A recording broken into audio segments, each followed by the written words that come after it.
తెలుగు రాష్ట్రాల్లో అమృత ప్రణయ్ జంట తెలియని వారి ఉండరు. ఇద్దరు ప్రేమించి వివాహం చేసుకున్నారు. అమృత గర్భవతిగా ఉన్న సమయంలో ఆసుపత్రికి వెళ్లి తిరిగి వస్తూ ఉండగా ఆమె భర్త ప్రణయ్ను ఆమె తండ్రి మారుతిరావు ఘాతకంగా హత్య చేయడంతో ఈ సంఘటన తీవ్ర సంచలనం సృష్టించింది. ఈ ఘటన తర్వాత మారుతిరావు తీవ్ర విమర్శలు ఎదుర్కొని చివరకు ఆత్మహత్యకు పాల్పడ్డాడు. ఈ కేసులో ప్రధాన నిందితుడికి ఇటీవల న్యాయస్థానం ఉరిశిక్ష విధించడంతో ఈ అంశం మళ్లీ వార్తల్లోకి వచ్చింది. అమృత తన సోషల్ మీడియా ఖాతాలో ప్రణయ్ అనే పేరును తొలగించి అమృత వర్షిణిగా మార్చడం నెటిజన్స్ కి ఆశ్చర్యాన్ని కలిగించింది.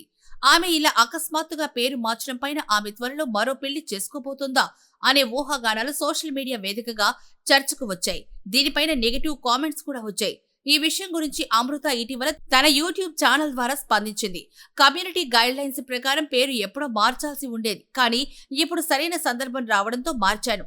అమృత వర్షిణి అనే పేరు నా అసలు పేరు. నా పేరు నేను మార్చుకుంటే తప్పేంటి? దాని వెనక ఏ ఉద్దేశం లేదు, కావాలనే మార్పు చేసినట్లు కాదు అని అమృత వివరించింది. రెండో పెళ్లి పైన స్పందిస్తూ, మనకు కావాల్సిన జీవితం దక్కడం మన చేతుల్లో ఉండదు. నేను ఓ జీవితాన్ని ఆశించాను, దేవుడు ఇంకోలా తీర్చాడు.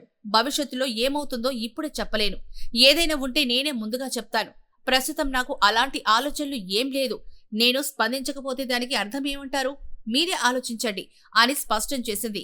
యూట్యూబ్ ఛానల్స్ లో బ్లాగ్ చేస్తూ వస్తున్న అమృత కొన్ని రోజుల విరామం తీసుకున్నప్పటికీ ఇకపైన మళ్లీ యాక్టివ్ గా వీడియోలు చేస్తానని తెలియజేస్తోంది అమృత.